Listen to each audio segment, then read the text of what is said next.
Hello ಗೆಳೆಯರೆ, ತಮ್ಮೆಲ್ಲರಿಗೂ ಲಾ Excellence IAS ಪ್ರಸ್ತುತಪಡಿಸುವ ದ ಹಿಂದೂ ಸುದ್ದಿ ವಿಶ್ಲೇಷಣೆಗೆ ಸ್ವಾಗತ. ಇಂದು ನಾವು 12 ಜೂನ್ 2020 ಹಿಂದೂ ನ್ಯೂಸ್ ಪೇಪರಿನ ವಿಶ್ಲೇಷಣೆಯನ್ನು ನೋಡಲಿದ್ದೇವೆ. ಸುದ್ದಿಗೆ ಮುನ್ನ ಒಂದು ವಿಶೇಷ ಸೂಚನೆ. ಲಾ ಎಕ್ಸಲೆನ್ಸ್ IAS ತಮ್ಮ online live general studies prelims cum mains 2021 ಬ್ಯಾಚಿನ ಅಡ್ಮಿಷನ್ಸನ್ನು ಶುರು ಮಾಡಿದೆ.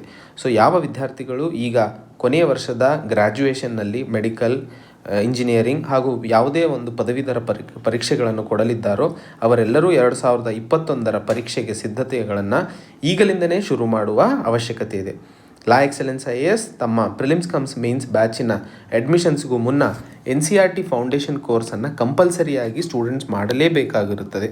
NCERT ಫೌಂಡೇಶನ್ ಕೋರ್ಸ್ನಲ್ಲಿ ತಮಗೆ NCERT PDOಸ್ನಲ್ಲಿ ಎಲ್ಲ NCERT ಬುಕ್ಸ್ ಯಾವುವು ವೆರಿ ಬೇಸಿಕ್ಸ್ ಅಂತ ಕನ್ಸಿಡರ್ ಮಾಡ್ತೀವೋ ಆ ಎಲ್ಲ ಬುಕ್ಸ್ಗಳ ವೀಡಿಯೋಸನ್ನು ರೆಕಾರ್ಡ್ ಮಾಡಿಲಾಗಿದೆ ಲಾ ಎಕ್ಸಲೆನ್ಸ್ನ ಬೆಸ್ಟ್ ಫ್ಯಾಕಲ್ಟೀಸಿಂದಾಗಿ. So NCERT videos, NCERT gist ಅಂತ ಹೇಳಿ ನಿಮಗೆ ರೆಡಿ ರೆಫರೆನ್ಸ್ ಹಾಗೂ NCERT ಟೆಸ್ಟ್ ಕೂಡ ಪ್ರತಿ ವಾರ ನಿಮಗೆ ಕೊಡಲಾಗುತ್ತದೆ. ಸೊ NCERT ಫೌಂಡೇಶನ್ ಕೋರ್ಸ್ನಲ್ಲಿ NCERT ವೀಡಿಯೋಸ್, NCERT ಜಿಸ್ಟ್ ಹಾಗೂ NCERT ಟೆಸ್ಟ್ ಇನ್ಕ್ಲೂಡೆಡ್ ಆಗಿದ್ದ ಮೇಲೆ ನಿಮಗೆ ಕ್ಲಾಸ್ ರೂಮ್ ಪ್ರೋಗ್ರಾಮಿಗೆ ಅಲೌ ಮಾಡಲಾಗುತ್ತದೆ.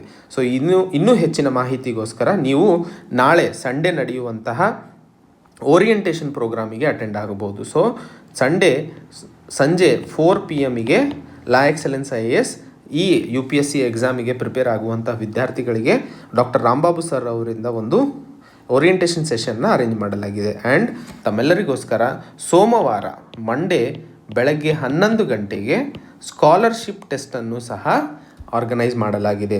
ಇನ್ನು ಹೆಚ್ಚಿನ ಸುದ್ದಿಗೋಸ್ಕರ ನೀವು ಕಾಲ್, SMS ಅಥವಾ ವಾಟ್ಸಪ್ ಇಲ್ಲಿ ಕೊಟ್ಟಿರುವಂತಹ 9052193939ಕ್ಕೆ ಕಾಲ್ ಮಾಡ್ಬೋದು. ಹಾಗೂ ಕರ್ನಾಟಕದ ವಿದ್ಯಾರ್ಥಿಗಳು ನಮ್ಮ ಬೆಂಗಳೂರಿನ ಚಂದ್ರ ಲೇಔಟ್ ಬ್ರಾಂಚ್ 9121412929ಗೆ ಕಾಲ್ ಮಾಡಿ ನಿಮ್ಮ ದೂರುಗಳನ್ನು ಅಥವಾ ನಿಮಗಿರುವಂತಹ ಕ್ವೆಶನ್ಸ್ಗಳನ್ನು ನೀವು ಕೇಳ್ಕೋಬಹುದು. ಇವತ್ತು ನಾವು ಮುತ್ಯಾಲ ರಾಜು IAS ಇವರ ಬಗ್ಗೆ ಒಂದಿಷ್ಟು ತಿಳ್ಕೊಳ್ಳೋಣ. ನಾವೆಲ್ಲರೂ ಬೇರೆ ಬೇರೆ ಗ್ರಾಮಗಳಿಂದ ಹಾಗೂ ಬೇರೆ ಬೇರೆ ಭಾಗಗಳಿಂದ, ನಾರ್ತ್ ಕರ್ನಾಟಕ ಆಗಿರ್ಬೋದು, ಸೌತ್ ಕರ್ನಾಟಕ ಆಗಿರ್ಬೋದು, ಹಾಗೂ ಬೇರೆ ಬೇರೆ ಫ್ಯಾಮಿಲಿ ಬ್ಯಾಕ್ಗ್ರೌಂಡಿಗೆ ಸೇರಿದವರು. ನಾವೆಲ್ಲರೂ ಯಾವಾಗಲೂ ಏನಾದರೂ ಮುಂದೆ ಸಾಗಬೇಕು ಅಥವಾ ಏನಾದರೂ ಮಾಡಬೇಕು ಅಂತಂದರೆ ನಮಗೆ ಎಷ್ಟೊಂದು ಪ್ರಶ್ನೆಗಳು ನಮ್ಮನ್ನು ಕಾಡ್ತಾ ಇರ್ತವೆ. ಅಂತಹ ಪ್ರಶ್ನೆಗಳು ನಾನು ಒಂದಿಷ್ಟು ನನ್ನ ಇನ್ಸ್ಟಿಟ್ಯೂಟಿಗೆ ಕಾಲ್ ಮಾಡಿ ಕೇಳಿದಾಗ ಎಷ್ಟೋ ವಿದ್ಯಾರ್ಥಿಗಳು ನಾನು ಕನ್ನಡ ಮಾಧ್ಯಮದವನು ಅಥವಾ ನಾನು ಕನ್ನಡ ಮೀಡಿಯಂ ಶಾಲೆಯಲ್ಲಿ ಓದಿದ್ದೀನಿ ಅಥವಾ ನಾನು ಗೌರ್ಮೆಂಟ್ ಶಾಲೆಯಿಂದ ಓದಿದವನು, ನಾನು ನಾರ್ತ್ ಕರ್ನಾಟಕದವನು, ನನಗೆ ಇಂಗ್ಲೀಷ್ ಸರಿಯಾಗಿ ಮಾತಾಡೋಕ್ಕೆ ಬರಲ್ಲ, ನಾನು IAS ಮಾಡಬಹುದಾ ಅಥವಾ ನಾನು KS ಬರಿಬಹುದಾ ಅಂತ ಹೇಳಿ ಪ್ರಶ್ನೆಗಳು. ಹಾಗೆ ಎಲ್ಲರಲ್ಲೂ ಒಂದಿಷ್ಟು ಹಿಂಜರಿಕೆ ಆಗ್ತಾ ಇರುವಂಥದ್ದು ಅಥವಾ ಹಿಂಜರಿಕೆ ಇರುವಂತಹದಕ್ಕೆ ಕಾರಣಗಳಿದ್ದಾವೆ. ಆದರೆ ಮುಂದೆ ಹೋಗೋದಕ್ಕೆ ಇರುವ ಕಾರಣಗಳನ್ನು ಯಾರೂ ನಾವು ನೋಡೋದಿಲ್ಲ. ಅದಕ್ಕೆ ಉದಾಹರಣೆಯಾಗಿ ಮುತ್ಯಾಲ ರಾಜು ಅವರನ್ನು ನಾವು ಅರ್ಥ ಮಾಡಿಕೊಳ್ಳಬೇಕಾಗಿದೆ. ಇವರು IAS ಆಗೋದಕ್ಕೆ ಆದಂತಹ 2 ಸ್ಯಾಡನಿಂಗ್ ಅಥವಾ ಡಿಸಪಾಯಿಂಟಿಂಗ್ ಸಿಚುವೇಶನ್ಸ್ ಅಂದರೆ 1998ರಲ್ಲಿ ಇವರ ತಂಗಿಗೆ ಒಂದು ಆಕ್ಸಿಡೆಂಟ್ ಆಗಿರುತ್ತದೆ. ಆ್ಯಂಡ್ ಅವರಿಗೆ ತುಂಬ ಅರ್ಜೆಂಟಾಗಿ ಮೆಡಿಕಲ್ ಅಟೆನ್ಷನ್ ಬೇಕಾಗಿರ್ತದೆ. ಹತ್ತಿರದಲ್ಲಿ ಯಾವ ಹಾಸ್ಪಿಟ್ಲು ಇರೋದಿಲ್ಲ, ಯಾಕಂದರೆ ಐಲ್ಯಾಂಡಿಂದ ನೀವು ಮೇನ್ ಲ್ಯಾಂಡಿಗೆ ಹೋಗಬೇಕು ಅಂದರೆ ದೋಣಿಯಲ್ಲೇ ಹೋಗಬೇಕು, ಕನೆಕ್ಷನ್ ಇರೋದಿಲ್ಲ. ಸೊ ಇವರು ಆ 3 ತಾಸು ಅಥವಾ ಅವರು ಐಲ್ಯಾಂಡಿಂದ ಹಾಸ್ಪಿಟ್ಲಿಗೆ ಹೋಗೋಕ್ಕೆ 3 ತಾಸು ಏನು ಬೇಕಾಗಿರ್ತದೆ, ಆ ದಾರಿಯಲ್ಲೇ ಅವರ ತಂಗಿ ಸಾವನ್ನಪ್ಪಿರುತ್ತಾರೆ. ಅದೊಂದು ಘಟನೆ. ಹಾಗೂ 2000ದ ದಶಕದಲ್ಲಿ ಆವಾಗ ಅವರು ಇಬ್ಬರು ಫ್ರೆಂಡ್ಸು ಇವರನ್ನು ಮೀಟ್ ಆಗೋಕ್ಕೆ ಅಂಥೇಳಿ ಇವ್ರ ಹಳ್ಳಿಗೆ ದೋಣಿಯಲ್ಲಿ ಬರಬೇಕಾದ್ರೆ ಆ ದೋಣಿ ಗೋದಾವರಿ ನದಿಯಲ್ಲಿ ಮುಳುಗಿ ಅವರಿಬ್ಬರೂ ಸಹ ಜೀವ ಕಳ್ಕೊಂಡಿರ್ತಾರೆ. ಆವಾಗ ಮುತ್ಯಾಲ ರಾಜು ಅವರು, ಯಾರು ಆ ಊರಿನಲ್ಲಿ ಇರುವಂತಹ ಅಥವಾ ಆಂಧ್ರ ಪ್ರದೇಶದಲ್ಲಿ ಹೆಚ್ಚಿನ ಇಂಜಿನಿಯರಿಂಗ್ ಹುಡುಗರು ಇಂಜಿನಿಯರಿಂಗೋ ಅಥವಾ ಯಾವುದೋ ಒಂದು ಹೈಯರ್ ಗ್ರ್ಯಾಜುಯೇಷನ್ ಮಾಡ್ಕೊಂಡು US ಹೋಗಿ ಗ್ರೀನ್ ಕಾರ್ಡ್ ತೊಗೋಬೇಕು ಅನ್ನೋ ಆಸೆಯಲ್ಲಿರ್ತಾರೋ ಅಂತಹ ಒಂದು ವಾತಾವರಣದಲ್ಲಿ ಮುತ್ಯಾಲ ರಾಜು ಅವರು, ನಾನು ಈ ದೇಶಕ್ಕೋಸ್ಕರ ಅಥವಾ ನಾನು ಚೆನ್ನಾಗಿ ಓದಿ ಈ ದೇಶಕ್ಕೋಸ್ಕರ, ನನ್ನ ಊರಿಗೋಸ್ಕರ, ನಾನು ಬಾಳಿದಂತಹ ಗ್ರಾಮಕ್ಕೋಸ್ಕರ ಏನಾದರೂ ಬದಲಾವಣೆ ತರಬೇಕು ಅನ್ನೋ ಒಂದು ಛಲದಲ್ಲಿ ಓದಿದ ಅವರ ಹಾದಿ ನಾವು ನೋಡಿದರೆ ಅದಕ್ಕೆ ಯಾರೂ ಮ್ಯಾಚ್ ಮಾಡೋಕ್ಕಾಗೋದಿಲ್ಲ ಅಂತ ಹೇಳ್ಬೋದು. ಇವರು ತಮ್ಮ ಗ್ರ್ಯಾಜುಯೇಷನನ್ನು ಪಾಲಿಟೆಕ್ನಿಕಲ್ಲಿ ಮುಗಿಸ್ಕೊಂಡು ಆಮೇಲೆ ಗೇಟ್ ಎಕ್ಸಾಮ್ನನ್ನು ಸಹ ಅವರು ಟಾಪ್ ಮಾಡಿಕೊಂಡು NIT ವರಂಗಲಲ್ಲಿ ಅವರು ಇಂಜಿನಿಯರಿಂಗ್ನ ಮುಗಿಸಿರ್ತಾರೆ. ಇಂಜಿನಿಯರಿಂಗ್ NIT ವರಂಗಲ್ಲಿ ಮುಗಿಸಿದ ಮೇಲೆ ಅಲ್ಲಿಂದ ಇಂಡಿಯನ್ ಎಂಜಿನಿಯರಿಂಗ್ ಸರ್ವೀಸಲ್ಲೂ ಸಹ ಅವರು ಫಸ್ಟ್ ರ್ಯಾಂಕನ್ನು ಪಡೆದು ರೈಲ್ವೆ ಸರ್ವೀಸಸಲ್ಲಿ ಕೆಲಸ ಮಾಡ್ತಾ ಇರ್ತಾರೆ. ಹಾಗೂ ಇಂಡಿಯನ್ ಎಂಜಿನಿಯರಿಂಗ್ ಸರ್ವೀಸ್ ಆದಮೇಲೆ ಮತ್ತೆ UPSC ಎಕ್ಸಾಮ್ ಕೊಟ್ಟಾಗ 3ನೇ ಅಟೆಂಪ್ಟಲ್ಲಿ ಅವರು IAS ಆಗಿರೋದು, 2ನೇ ಅಟೆಂಪ್ಟಲ್ಲಿ ಅವರು IPS ಆಗಿ ಸೆಲೆಕ್ಟ್ ಆಗಿರುತ್ತಾರೆ. ಆದರೆ ಅವರ ಕನಸು ಇದ್ದಿದ್ದು IAS ಆಗಿ ನಾನು ನನ್ನ ರಾಜ್ಯದ ಜನರಿಗೆ, ನನ್ನ ಗ್ರಾಮದ ಜನರಿಗೆ ಏನಾದರೂ ಸಹಾಯ ಮಾಡಲೇಬೇಕು ಎಂಬ ಛಲದಿಂದ ಮತ್ತೆ ಓದಿ IPS ಆದರೂ ಸಹ IAS ಆಗಲೇಬೇಕು ಅನ್ನೋ ಛಲದಿಂದ ಓದಿ 2006ರಲ್ಲಿ ಟಾಪರ್ ಆಗಿರುವಂತಹ ಮುತ್ಯಾಲ ರಾಜು ಅವರ ಜರ್ನಿ ಪ್ರತಿಯೊಬ್ಬ ಗ್ರಾಮೀಣ ವಿದ್ಯಾರ್ಥಿಗೆ, ಪ್ರತಿಯೊಬ್ಬ ಯಾರು ನಾವು ಹಿಂದಿನ ಅಥವಾ ಡೌನ್ ಟ್ರೋಡನ್ ಸೆಕ್ಷನಿಂದ ಬಂದಿರ್ತೀವಿ ಅಥವಾ ನಾವು ಬ್ಯಾಕ್ವರ್ಡ್ ಎಜುಕೇಷನ್ ಸೊಸೈಟಿಯಿಂದ ಇದ್ದೀವಿ ಅಂತ ಹೇಳಿ ತಮ್ಮನ್ನು ತಾವು ಕುಗ್ಗಿಸ್ಕೊಂತಾರೋ ಅವರಿಗೆ ಒಂದು ಉದಾಹರಣೆಯಾಗಿ ಹೊರಹೊಮ್ಮಿದ್ದಾರೆ ಅನ್ನೋದನ್ನು ನಾವು ಇಲ್ಲಿ ಅರ್ಥ ಮಾಡ್ಕೋಬೋದು.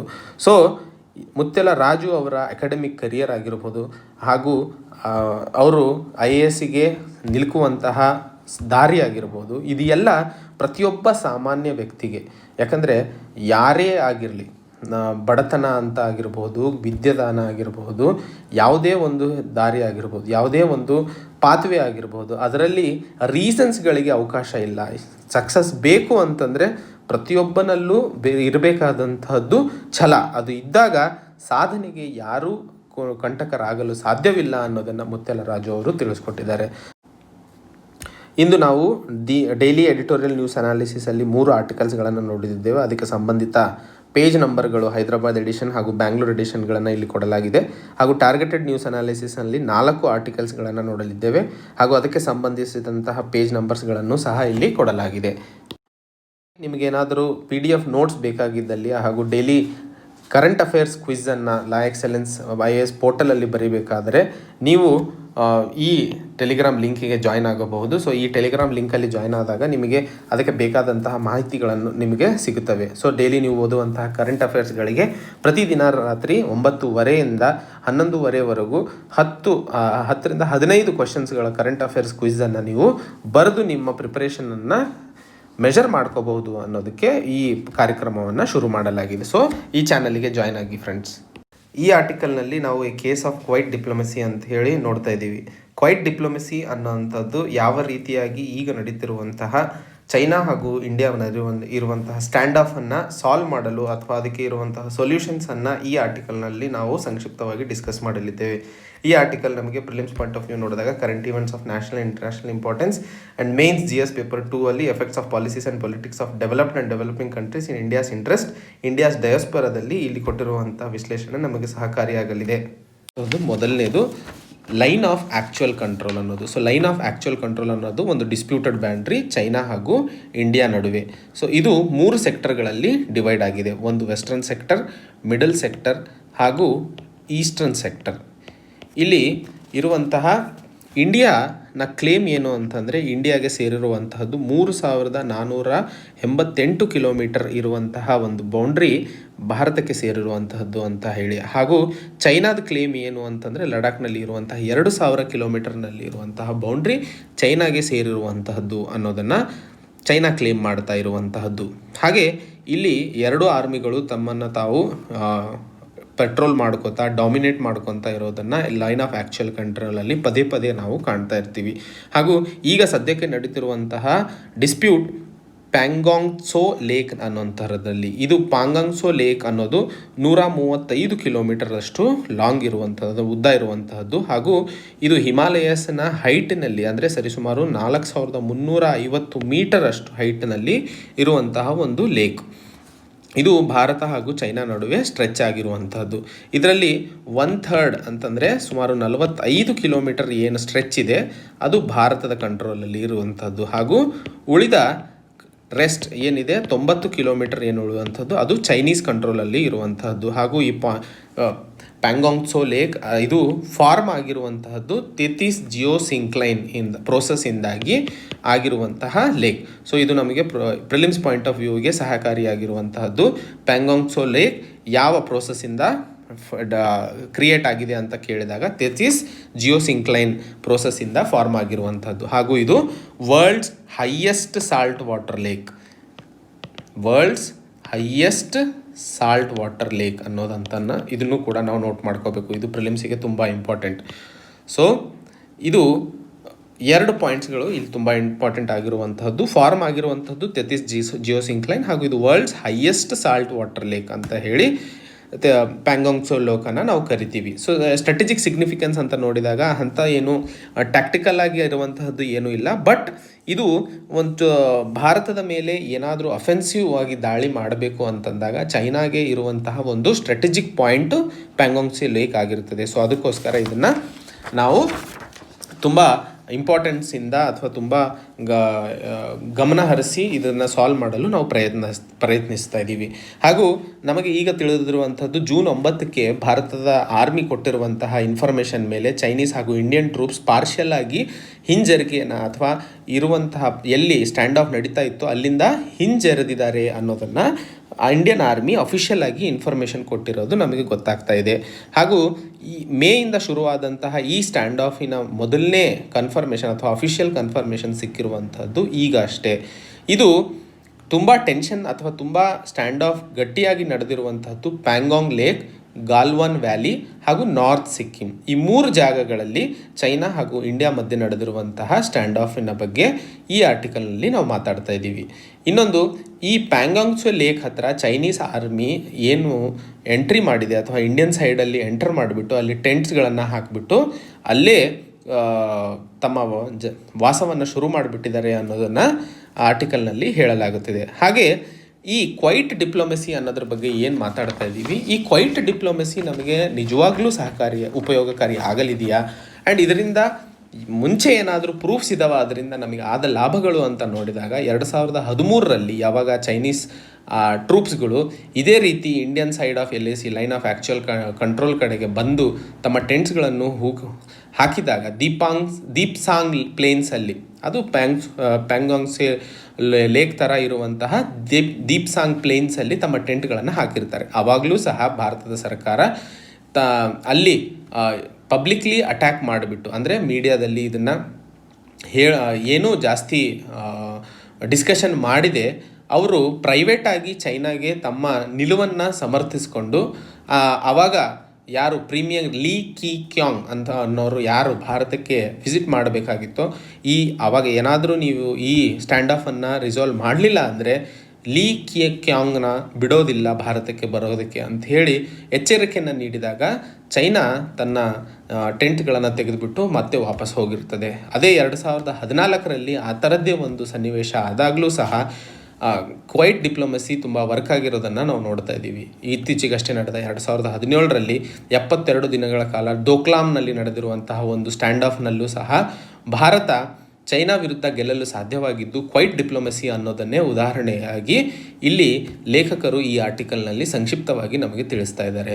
ಹಾಗಾದರೆ ಈಗಿರುವ ಪರಿಸ್ಥಿತಿಯನ್ನು ಯಾವ ರೀತಿಯಾಗಿ ನಾವು ಇನ್ನೂ ಬೇಗ ಸಾಲ್ವ್ ಮಾಡಲು ಸಾಧ್ಯವಿದೆ ಅಂತಂದಲ್ಲಿ, ಈಗ ಆಪೋಸಿಷನ್ಸ್ಗಳಿಗೆ ಅಥವಾ ಆಪೋಸಿಷನ್ ಪಾರ್ಟಿಗಳಿಗೆ ನಾವು ಈಗ ನಡೀತಿರುವಂತಹ ಎಲ್ಲ ವಿಷಯಗಳನ್ನು ಸರಿಯಾಗಿ ತಿಳಿಸಿಬಿಟ್ಟು ಮೀಡಿಯಾಗಳನ್ನು ಹೆಚ್ಚಿಗೆ ಇನ್ವಾಲ್ವ್ ಮಾಡಿಕೊಂಡು ಯಾವುದೇ ಸುಳ್ಳು ಸುದ್ದಿ ಹರಡದೆ ಯಾವುದೇ ಟೆನ್ಷನ್ಗಳು ಅಥವಾ ಯಾಕಂದರೆ ಸುಳ್ಳು ಸುದ್ದಿಗಳಿಂದಾಗಿ ಟೆನ್ಷನ್ ಹೆಚ್ಚಿಗೆ ಆಗುವಂತಹ ಸಾಧ್ಯತೆಗಳು ತುಂಬ ಜಾಸ್ತಿ ಆಗಿರ್ತವೆ. ಸೊ ಇನ್ಫಾರ್ಮೇಷನನ್ನು ಅಪೋಸಿಷನ್ ಪಾರ್ಟಿಗೂ ಹಾಗೂ ಮೀಡಿಯಾಗೂ ಸರಿಯಾಗಿ ತಿಳಿಸಿದಾಗ ಯಾವುದೇ ರೂಮರ್ಸ್ಗಳಾಗಲಿ ಸುಳ್ಳು ಸುದ್ದಿಗಳಾಗಲಿ ಮೀಡಿಯಾಗಳಲ್ಲಿ ಆಗಲಿ ಜನರಲ್ಲಿ ಸುಳಿದಾಡೋದಿಲ್ಲ. ಅದರಿಂದಾಗಿ ಟೆನ್ಷನ್ಗಳು ಇನ್ನೂ ಹೆಚ್ಚಾಗುವ ಸಾಧ್ಯತೆಗಳನ್ನು ನಾವು ಕಡಿಮೆ ಮಾಡುವಷ್ಟು ಸಾಧ್ಯತೆಗಳಿವೆ ಅನ್ನೋದನ್ನು ಈ ಆರ್ಟಿಕಲಲ್ಲಿ ತಿಳಿಸ್ಕೊಡ್ತಲಾಗಿದೆ. ಹಾಗೂ ಈ ಕ್ವೈಟ್ ಡಿಪ್ಲೊಮೆಸಿ ಯಾವ ರೀತಿಯಲ್ಲಿ ನಮಗೆ ಮುಂಚೆ 2013, 14 ಹಾಗೂ 17ರಲ್ಲಿ ಯಶಸ್ಸನ್ನು ತಂದುಕೊಟ್ಟಿದೆ, ಈ ಸಲನೂ ತಂದುಕೊಡುವ ಸಾಧ್ಯತೆಗಳು ತುಂಬ ಜಾಸ್ತಿ ಇರೋದ್ರಿಂದ ಆ ನಿಟ್ಟಿನಲ್ಲಿ ಭಾರತ ಸರ್ಕಾರ ಕ್ವೈಟ್ ಡಿಪ್ಲೊಮೆಸಿ ಹಾಗೂ ಸ್ಟ್ರಾಂಗ್ ಮಿಲಿಟರಿ ಪೋಸ್ಚರ್ನ ಬಾರ್ಡರ್ ಡಿಸ್ಪ್ಯೂಟ್ಗಳನ್ನು ಸಾಲ್ವ್ ಮಾಡಲು ಉಪಯೋಗಿಸ್ಕೋಬೇಕು. ಅಥವಾ ಆ tactic strong diplomacy, quiet diplomacy ಹಾಗೂ ಸ್ಟ್ರಾಂಗ್ ಮಿಲಿಟರಿ ಪೋಸ್ಚರನ್ನು ಉಪಯೋಗಿಸ್ಕೊಳ್ಳುವ ಅವಶ್ಯಕತೆ ಇದೆ ಅನ್ನೋದು ಈ ಆರ್ಟಿಕಲ್ನಲ್ಲಿ ಸಂಕ್ಷಿಪ್ತವಾಗಿ ನಮಗೆ ತಿಳಿಸಲಾಗ್ತಿದೆ. ಇಲ್ಲಿರುವಂಥ article is work from home feasible in the long run. So ಈಗ ನಡೀತಿರುವಂತಹ ಕೋವಿಡ್-19 ಅಥವಾ ಕೊರೋನಾ ವೈರಸ್ ಪ್ಯಾಂಡಮಿಕ್ಕಿಂದಾಗಿ ಲಾಕ್ಡೌನ್ ಸಂಗತಿಗಳು ತುಂಬ ಹೆಚ್ಚಿಗೆ ನಾವು ನೋಡಿದ್ವಿ. ಆ್ಯಂಡ್ ಇದರಿಂದಾಗಿ ಹೆಚ್ಚಿನ ಕಂಪನಿಗಳು ಹೆಚ್ಚಿಗೆ ಎಲ್ಲಿ ಭಾರತ ದೇಶದ ಆರ್ಥಿಕ ವ್ಯವಸ್ಥೆಯಲ್ಲಿ ಸುಮಾರು 60% GDP ಎಲ್ಲಿ ನಾವು ಸರ್ವಿಸ್ ಸೆಕ್ಟರಿಂದ ಕಾಣ್ತಾ ಇದ್ದೀವಿ. ಸೊ ಸರ್ವಿಸ್ ಸೆಕ್ಟರಲ್ಲಿ ಹೆಚ್ಚಿನ ಮಾತ್ರದಲ್ಲಿ ನಾವು ವರ್ಕ್ ಫ್ರಮ್ ಹೋಮಿನ ಸೂಚನೆಗಳು ಅಥವಾ ವರ್ಕ್ ಫ್ರಮ್ ಹೋಮ್ ನಡೀತಿರುವಂಥದ್ದನ್ನು ನಾವು ನೋಡ್ತಾ ಇದ್ದೀವಿ. ಅದೇ ರೀತಿಯಲ್ಲಿ ಶಾಲಾ ಕಾಲೇಜುಗಳಲ್ಲೂ ಸಹ ಟೀಚರ್ಸು ವರ್ಕ್ ಫ್ರಮ್ ಹೋಮೇ ಮಾಡ್ತಾ ಇದ್ದಾರೆ. ಮನೆಯಿಂದನೇ ಮಕ್ಕಳಿಗೆ ಆನ್ಲೈನ್ ಝೂಮ್ ಕ್ಲಾಸಸ್ಸೋ ಅಥವಾ ಗೂಗಲ್ ಡ್ಯೂನೋ ಅಥವಾ ಬೇರೆ ಬೇರೆ ಆ್ಯಪ್ಸ್ಗಳಿಂದಾಗಿ ಮಕ್ಕಳಿಗೆ ಪಾಠಗಳನ್ನು ಮಾಡ್ತಾ ಇದ್ದಾರೆ. ಹಾಗೂ ಎಲ್ಲ ಕ್ಷೇತ್ರಗಳಲ್ಲೂ ಹೆಚ್ಚಿಗೆ ವರ್ಕ್ ಫ್ರಮ್ ಹೋಮ್ ಎಲ್ಲಿ ಸಾಧ್ಯತೆಗಳಿದೆ ಅಲ್ಲಿ ಮಾಡುವ ಅವಕಾಶಗಳನ್ನು ನಾವು ನೋಡ್ತಾ ಇದ್ದೀವಿ. ಸೊ ಈ ಆರ್ಟಿಕಲಿನ ಅನಾಲಿಸಿಸ್ ನಮಗೆ ಪ್ರಿಲಿಮ್ಸ್ ಪಾಯಿಂಟ್ ಆಫ್ ವ್ಯೂ ಬಂದಾಗ ಎಕಾನಮಿಕ್ ಆ್ಯಂಡ್ ಸೋಷಿಯಲ್ ಡೆವಲಪ್ಮೆಂಟ್ ಹಾಗೂ ಮೇನ್ಸಿನ GS ಪೇಪರ್ 3ಯಲ್ಲಿ effects of liberalisation on the economy, changes in the industrial policy and their effects on industrial ಗ್ರೋತಲ್ಲಿ ನಮಗೆ ಸಹಕಾರಿಯಾಗಲಿದೆ. ಸೊ ಈ ಆರ್ಟಿಕಲ್ಲಿ ನಾವು ತಿಳ್ಕೊಬೇಕಾಗಿರುವಂತಹದ್ದು ಒಂದಿಷ್ಟು ವರ್ಕ್ ಫ್ರಮ್ ಹೋಮಿನ ಯಾವ ರೀತಿಯಾಗಿ ಅಡ್ವಾಂಟೇಜಸ್ ಹಾಗೂ ಡಿಸ್ಅಡ್ವಾಂಟೇಜಸ್ಗಳನ್ನು ನಾವು ನೋಡಲಿದ್ದೇವೆ ಈ ಆರ್ಟಿಕಲ್ನಲ್ಲಿ ಸಂಕ್ಷಿಪ್ತವಾಗಿ. ಆ್ಯಂಡ್ ಈ ಅಡ್ವಾಂಟೇಜಸ್ ಡಿಸ್ಅಡ್ವಾಂಟೇಜಸ್ಗಳನ್ನು ಯಾಕೆಂದರೆ ಈಗ ನಾವು ಒಂದನ್ನು ಮಾತ್ರ ನಿಶ್ಚಯ ಮಾಡ್ಕೊಂಡಿದ್ದೀವಿ, ಸೋಷಲ್ ವ್ಯಾಕ್ಸಿನ್ ಅನ್ನೋದು ಸೊಲ್ಯೂಷನ್ ಫಾರ್ ಕೊರೋನಾ ವೈರಸ್ ಅಂತ ಹೇಳಿ. ಸೊ ಈ ಸೋಷಲ್ ವ್ಯಾಕ್ಸಿನ್ನಿಗೆ ಇರುವಂತಹದ್ದು ನಮ್ಮಲ್ಲಿ ನಾವು ಜಾಗೃತಿ ತಂದ್ಕೊಂಡು ಇನ್ನೂ ಮುಂದೆ ಸಾಗುವ ಅವಶ್ಯಕತೆ ಇದೆ ಅನ್ನೋದನ್ನು ನಾವು ಇಲ್ಲಿ ಅರ್ಥ ಮಾಡ್ಕೋಬೇಕಾಗಿರೋದೆ. ಸೊ ಮನುಷ್ಯನ ಜೀವನದಲ್ಲಿ ನಡೀತಿರುವಂತಹ ಯಾವುದೇ ಕ್ರೈಸಿಸ್ ಆಗಲಿ ಮನುಷ್ಯನ ನಿಲ್ಲಿಸೋಕ್ಕೆ ಸಾಧ್ಯವಾಗದೇ ಇರುವಂತಹದ್ದು ಒಂದು ಇನ್ಡಾಮಿಟಬಲ್ ಸ್ಪಿರಿಟ್. ಸೊ ಆ ಸ್ಪಿರಿಟ್ ಎಲ್ಲಿವರೆಗೂ ಅಗ್ನಿ ಥರ ಸುಡ್ತಾ ಇರುತ್ತೋ ಅಲ್ಲಿವರೆಗೂ ಮನುಷ್ಯನನ್ನು ನಿಲ್ಲಿಸಲು ಸಾಧ್ಯವಿಲ್ಲ. ಸೊ ಅದರಿಂದಾಗಿ ಈ ಆರ್ಟಿಕಲ್ನಿಂದಾಗಿ ಯಾವ ರೀತಿಯ ವರ್ಕ್ ಫ್ರಮ್ ಹೋಮಿಂದ ಆಗ್ತಾ ಇರುವಂತಹ ಅಡ್ವಾಂಟೇಜಸ್ ಡಿಸ್ಅಡ್ವಾಂಟೇಜಸ್ಗಳನ್ನು ಸಮಾನವಾಗಿ ಅರ್ಥ ಮಾಡಿಕೊಂಡು ಹೇಗೆ ನಾವು ಮುನ್ಸಾಗಲು ಸಾಧ್ಯವಾಗುತ್ತದೆ ಅನ್ನೋದನ್ನು ಈ ಆರ್ಟಿಕಲ್ನಲ್ಲಿ ನಾವು ಡಿಸ್ಕಸ್ ಮಾಡಲಿದ್ದೇವೆ.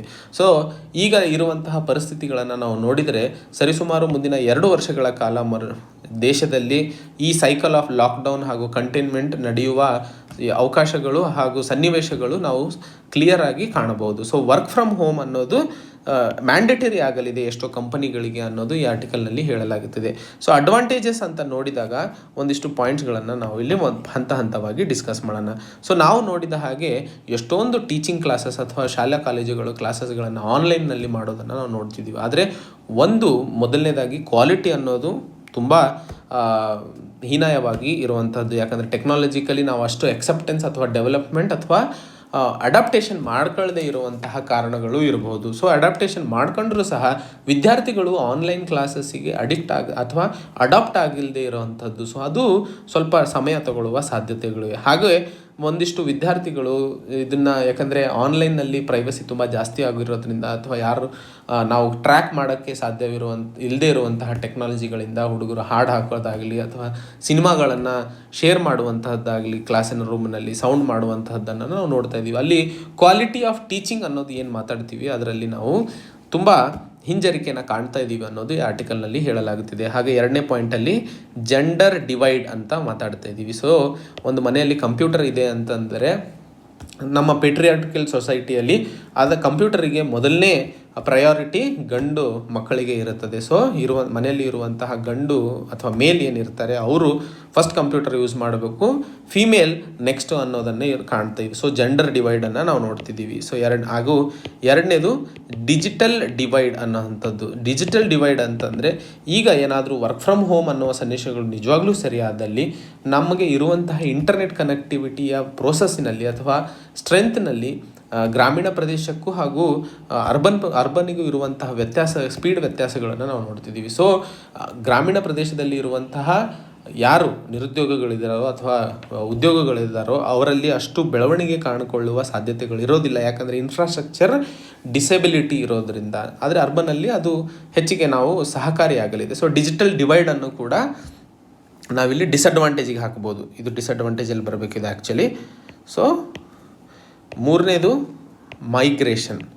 ಸೊ ಹೆಚ್ಚಿನ ಜನ ಉದ್ಯೋಗದ ಅವಕಾಶಗಳಿಗಾಗಿ ಹಾಗೂ ಸಪ್ಲೈ ಡಿಮ್ಯಾಂಡಿನ ಇದರಿಂದಾಗಿ ಬೇರೆ ಬೇರೆ ಕಡೆ ಮೈಗ್ರೇಷನ್ ಆಗುವ ಸಾಧ್ಯತೆಗಳು ನಾವು ಹೆಚ್ಚಿಗೆ ಕಾಣಲಿದ್ದೇವೆ ಅನ್ನೋದು ಈ ಆರ್ಟಿಕಲ್ನಲ್ಲಿ ಹೇಳಲಾಗುತ್ತಿದೆ. ಹಾಗೂ ಸೋಷಲೈಸೇಷನ್.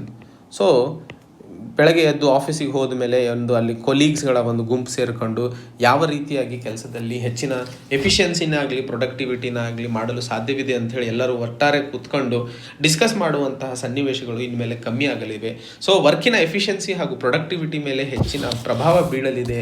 ಆ್ಯಂಡ್ ಎಲ್ಲರೂ ನಾವು ಮೊದಲೇ ಮಾತಾಡ್ತಿದ್ವಿ, ಫೋನ್ಗಳ ಯೂಸೇಜ್ ಆಗಿರ್ಬೋದು ಅಥವಾ ಟಿ ವಿ ಆಗಿರ್ಬೋದು, ಕಂಪ್ಯೂಟರ್ಗಳ ಯೂಸೇಜನ್ನು ಬಿಟ್ಟು ಒಂದಿಷ್ಟು ಹ್ಯೂಮನ್ ಟು ಹ್ಯೂಮನ್ ಇಂಟರಾಕ್ಷನ್ ಜಾಸ್ತಿ ಆದಾಗ ಸೋಷಲೈಸೇಷನ್ ಜಾಸ್ತಿ ಆಗುವ ಸಾಧ್ಯತೆಗಳು ಹಾಗೂ ಮನುಷ್ಯನ ಏಕಾಂತತೆ ಅಥವಾ ಲೋನ್ಲಿನೆಸ್ ಆಗ್ತಾ ಇರುವಂತಹ ಡಿಪ್ರೆಷನ್ ಆಗಿರ್ಬೋದು, ಬೇರೆ ಸೈಕಾಲಜಿಕಲ್ ಡಿಸಾರ್ಡರ್ಸ್ಗಳಿಗೆ ಏನು ಮಾದರಿ ಅಥವಾ ಕಾರಣಗಳಾಗ್ತಿದ್ವು ಆ ರೀತಿಯ ಸನ್ನಿವೇಶಗಳನ್ನು ನಾವು ತಡೆಯೋದಕ್ಕೆ ಪ್ರಯತ್ನ ಮಾಡ್ತಿದ್ವಿ. ಆದರೆ ಕೊರೋನಾ ವೈರಸ್ಸಿಂದಾಗಿ ಸೋಷಲೈಸೇಷನ್ನಲ್ಲಿ ಮತ್ತೆ ನಾವು ಹಿನ್ನಡೆತೆಯನ್ನು ಕಾಣಲಿದ್ದೇವೆ ಅನ್ನೋದು ಈ ಆರ್ಟಿಕಲ್ನಲ್ಲಿ ಹೇಳಲಾಗುತ್ತಿದೆ.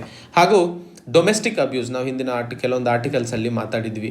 ಗಂಡು ಮಕ್ಕಳು ಫಿಯರ್ ಆಫ್ ಜಾಬ್ ಕಳ್ಕೊಳ್ಳೋದು ಹಾಗೂ ಜಾಸ್ತಿ ಆಲ್ಕೋಹಾಲಿಗೆ ಅಡಿಕ್ಟ್ ಆಗಿರುವವರಿಂದಾಗಿ ಡೊಮೆಸ್ಟಿಕ್ ಅಬ್ಯೂಸ್, ಮನೆಯಲ್ಲಿ ಇರುವಂತಹ ಹೆಣ್ಣು ಮಕ್ಕಳ ಮೇಲೆ ದೌರ್ಜನ್ಯಗಳು ಆಗ್ತಾ ಇರುವಂತಹ ಎಷ್ಟೋ ಕೇಸ್ಗಳು ಹಾಜರಿ ಅಥವಾ ರಿಜಿಸ್ಟರ್ ಆಗ್ತಾ ಇರುವಂತಹದ್ದನ್ನು ನಾವು ನೋಡ್ತಾ ಇದ್ದೀವಿ. ಸೊ ಇವೆಲ್ಲ ಒಂದಿಷ್ಟು ಡಿಸ್ಅಡ್ವಾಂಟೇಜಸ್ಗಳು ಈಗ ಏನಾದರೂ ವರ್ಕ್ ಫ್ರಮ್ ಹೋಮ್ ಆಗೋದ್ರಿಂದ ಸನ್ನಿವೇಶಗಳನ್ನು ನಾವು ನೋಡ್ತಾ ಇದ್ದೀವಿ. ಆದರೆ ಕಾನ್ಸ್ಗಳು ಮಾತಾಡಿದಾಗ ಅಥವಾ ಲಾಭಗಳು ಮಾತಾಡಿದಾಗ ಒಂದು ಫ್ಲೆಕ್ಸಿಬಿಲಿಟಿ, ಅಂದರೆ ಯಾವಾಗ ಟ್ರಾವೆಲಿಂಗ್ ಆಗಿರ್ಬೋದು ಅಥವಾ ಅವರಿಗೆ ಇರುವಂತಹ ಒಂದಿಷ್ಟು ಫ್ಲೆಕ್ಸಿಬಲ್ ಆಗಿ ಕೆಲಸ ಮಾಡುವ ಅವಕಾಶಗಳು ಸಿಗ್ತವೆ. ಅದ್ರ ಜೊತೆಗೆ ಡಿಸ್ಕ್ರಿಮಿನೇಷನ್ ಅಂತ ಏನು ಮಾಡ್ತೀವಿ ಆಫೀಸ್ ವರ್ಕ್ ಸ್ಪೇಸಲ್ಲಿ, ಸೊ ಆ ಡಿಸ್ಕ್ರಿಮಿನೇಷನ್ಗಳು ಕಡಿಮೆ ಆಗುವ ಸಾಧ್ಯತೆಗಳನ್ನು ನಾವು ನೋಡ್ತಾ ಇದ್ದೀವಿ. ಸೊ ಅಡ್ವಾಂಟೇಜಸ್ಗಳ ಡಿಸ್ಅಡ್ವಾಂಟೇಜ್ಗಳು ತುಂಬ ಜಾಸ್ತಿ ಇರೋದ್ರಿಂದ ವರ್ಕ್ ಫ್ರಮ್ ಹೋಮಿಂದ ಲಾಭಗಳನ್ನು ನಾವು ಕಡಿಮೆನೇ ಕಾಣ್ತಾ ಇದ್ದೀವಿ. ಆದರೂ ಮುಂದಿನ ಸಮಯದಲ್ಲಿ ಇದಕ್ಕೆ ಮಿಕ್ಸ್ಚರ್ ಆಗಿ ಒಂದು ಮಾಡೆಲ್, ಅಂದರೆ ಆನ್ಲೈನ್ ವರ್ಕ್ ಫ್ರಮ್ ಹೋಮಿಗೂ ಹಾಗೂ ಆಫ್ಲೈನ್ಗೂ ಇರುವಂತಹ ಒಂದು ಮಿಕ್ಸ್ಚರ್ ಆಫ್ ಮಾಡೆಲ್ ಮುಂದೆ ಬರುವ ಸಾಧ್ಯತೆಗಳಿವೆ ಅಂತ ಹೇಳ್ತಾ ಇದ್ದೀವಿ. ಅದೇ ರೀತಿಯಲ್ಲಿ ಈ 2020ರಿಂದ 2030ರವರೆಗೆ ಈ 10 ವರ್ಷಗಳ ಕಾಲದಲ್ಲಿ ಸುಮಾರು 92 ಮಿಲಿಯನ್ ಜನರು ಹೊಸದಾಗಿ ವರ್ಕ್ ಫೋರ್ಸಿಗೆ ಜಾಯ್ನ್ ಆಗ್ತಾ ಇರುವಂಥವ್ರನ್ನ ಒಂದು ಒಳ್ಳೆಯ ಉದ್ಯೋಗ ಅವಕಾಶದ ಎನ್ವೈರ್ಮೆಂಟನ್ನು ಕೊಡುವ ಹಾಗೂ ಲೇಬರ್ ಲಾಸ್ಗಳನ್ನು ಕೊಡುವಂತಹ ಅವಶ್ಯಕತೆ ಇದೆ ಅನ್ನೋದು, ಅಂದರೆ ಮುಂದಿನ ಪೀಳಿಗೆಗೆ ಬರ್ತಾ ಇರುವಂತಹವರಿಗೆ ಒಳ್ಳೆಯ ಉದ್ಯೋಗದ ವಾತಾವರಣ ಕೊಡುವಂತಹ ನಿಟ್ಟಿನಲ್ಲಿ ಸರ್ಕಾರ ಅದಕ್ಕೆ ಬೇಕಾದಂತಹ ಪಾಲಿಸೀಸ್ಗಳ ಮೇಲೆ ಒಂದಿಷ್ಟು ಯೋಚನೆ ಹಾಗೂ ಹೊಸ ಬಿಸ್ನೆಸ್ಮೆನ್ಗಳಿಗೂ ಹೊಸ ಡೈಮೆನ್ಷನ್ ಆಲೋಚನೆಗಳನ್ನು ಕೊಡಲಾಗುತ್ತಿದೆ ಅನ್ನೋದು ಈ ಆರ್ಟಿಕಲ್ನಲ್ಲಿ ಸಂಕ್ಷಿಪ್ತವಾಗಿ ನಾವು ಡಿಸ್ಕಸ್ ಮಾಡ್ತಾ ಇದ್ದೀವಿ. ಅದೇ ರೀತಿಯಲ್ಲಿ ಒಟ್ಟಾರೆ ಈ ಆರ್ಟಿಕಲ್ನಿಂದಾಗಿ ನಾವು ಅರ್ಥ ಮಾಡ್ಕೋಬೇಕಾಗಿರುವಂತಹದ್ದು ಕೆಲವೊಂದು ಕಾನ್ಸ್ ಏನಿದೆ ಅಥವಾ ಇನ್ನೊಂದು ಡಿಸ್ಅಡ್ವಾಂಟೇಜ್ಗಳು ಏನಿದ್ದಾವೆ ಅವುಗಳ ಮೇಲೆ ಹೆಚ್ಚಿಗೆ ವರ್ಕ್ ಮಾಡ್ಕೊಂಡ್ಬಿಟ್ಟು ಅದನ್ನು ಸರಿಸಮ ಮಾಡ್ಕೊಂಡಿದ್ದಲ್ಲಿ ಈಗ ಇರುವಂತಹ ಸಿಚುವೇಶನ್ ಅಥವಾ ಕ್ರೈಸಿಸನ್ನು ನಾವು ಹೊಡೆದಾಡಲು ಸಹಕಾರಿಯಾಗಲಿದೆ ಅನ್ನೋದು ಈ ಆರ್ಟಿಕಲ್ನಲ್ಲಿ ಡಿಸ್ಕಸ್ ಮಾಡಲಾಗಿದೆ. ಇವತ್ತಿನ ಮೊದಲನೇ TINA article IIT Madras tops in government ranking. So ಈಗಷ್ಟೇ ರಿಲೀಸ್ ಆದಂತಹ ನ್ಯಾಷನಲ್ ಇನ್ಸ್ಟಿಟ್ಯೂಷನಲ್ ರ್ಯಾಂಕಿಂಗ್ ಫ್ರೇಮ್ವರ್ಕಿನ ರಿಪೋರ್ಟಿನಲ್ಲಿ IIT ಮಡ್ರಾಸ್ ಈ ರ್ಯಾಂಕಿಂಗ್ನಲ್ಲಿ ಟಾಪ್ ಆಗಿರುವಂತಹ ವಿಷಯದಲ್ಲಿ ಈ ರಿಪೋರ್ಟಿನ ಒಂದಿಷ್ಟು ಸಂಕ್ಷಿಪ್ತ ವಿವರಗಳನ್ನು ಈ ಆರ್ಟಿಕಲ್ನಲ್ಲಿ ನೋಡಲಿದ್ದೇವೆ. ಈ ಆರ್ಟಿಕಲ್ ನಮಗೆ ಪ್ರಿಲಿಮ್ಸ್ ಪಾಯಿಂಟ್ ಆಫ್ ವ್ಯೂನಲ್ಲಿ ನೋಡಿದಾಗ ಪಾಲಿಟಿ ಹಾಗೂ ಗವರ್ನೆನ್ಸ್ನಲ್ಲಿ ಉಪಯೋಗವಾಗಲಿದೆ ಹಾಗೂ ಮೇನ್ಸ್ GS ಪೇಪರ್ 2 ಅಲ್ಲಿ social justice issues related to ಎಜುಕೇಷನಲ್ಲಿ ನಮಗೆ ಇದು ಸಹಕಾರಿಯಾಗಲಿದೆ. ಈ ಆರ್ಟಿಕಲ್ನ ಅರ್ಥ ಮಾಡ್ಕೊಳ್ಳೋದಕ್ಕಿಂತ ಮುನ್ನ ಇದಕ್ಕೆ ಬ್ಯಾಕ್ಗ್ರೌಂಡ್ ಆಗಿ ನಾವು ತಿಳ್ಕೊಬೇಕಾಗಿರೋದು NIRF ಅಂದ್ರೇನು ಆ್ಯಂಡ್ ಇದರ ಇಂಪಾರ್ಟೆನ್ಸ್. ಸೊ NIRF ಅಂದರೆ ನ್ಯಾಷನಲ್ ಇನ್ಸ್ಟಿಟ್ಯೂಷನಲ್ ರ್ಯಾಂಕಿಂಗ್ ಫ್ರೇಮ್ವರ್ಕ್. ಇದು 2015ಗೆ ಸ್ಥಾಪನೆ ಆಯಿತು. ಕೆಲವೊಂದು ಡಿಸಿಪ್ಲಿನ್ಸ್ಗಳಿಗೆ ಸೀಮಿತವಿದ್ದಂತಹ NRIF ಈಗ ಲಾರ್ಜರ್ ಇನ್ಸ್ಟಿಟ್ಯೂಷನ್ಸ್ ಅಂದರೆ ಎಲ್ಲರ ಇನ್ಸ್ಟಿಟ್ಯೂಷನ್ಗಳನ್ನು ಒಳಗೊಂಡು ಒಂದು ಕಾಮನ್ ಓವರಾಲ್ ರ್ಯಾಂಕಿಂಗನ್ನು ಕೊಡಲು ಶುರು ಮಾಡಿದೆ. ಹಾಗೂ ಈ ಎಜುಕೇಷನಲ್ ಇನ್ಸ್ಟಿಟ್ಯೂಷನ್ಸ್ಗಳನ್ನು 9 ಕ್ಯಾಟಗರಿಯಲ್ಲಿ ಡಿವೈಡ್ ಮಾಡಿರುತ್ತದೆ. ಈ 9 category overall universities, ಇಂಜಿನಿಯರಿಂಗ್ಸ್, colleges, management, pharmacy, medical, architecture and law. So ಈ ರೀತಿಯ 9 ಕ್ಯಾಟಗರಿಗಳಲ್ಲಿ ಈ ಕಾಲೇಜಸ್ಗಳನ್ನು ಡಿವೈಡ್ ಮಾಡಿರಲಾಗಿರುತ್ತದೆ.